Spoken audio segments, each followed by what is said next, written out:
એવું અમે કંઈ કરીએ કે આપ સિવાય અમને કંઈ રહે જ નહીં, આપમાં એ પ્રીતિ થાય, આપમાં પ્રીતિ એટલે શ્રીજી મહારાજમાં જ પ્રીતિ, અને એ આપ બે એક જ છો એટલે એવું કંઈ બીજું તો વધારે શું માગીએ, હવે સમજાય એવું નથી, પણ ગમે છે આપના છીએ તે જ પ્રાર્થના.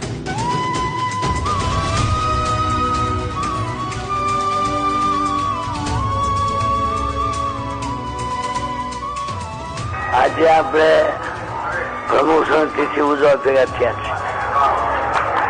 આજે શુભ દિવસ ગણાય. તેને કહેવાનો સિદ્ધાંત આવી રીતે 5 વાગે આપણે 12 વાગે અતિથિ ઉજવવી જોઈએ. કેટલા વાગ્યા કેટલા થયા છે? આરાધનમાં શું છે 12 પૂરા કરું.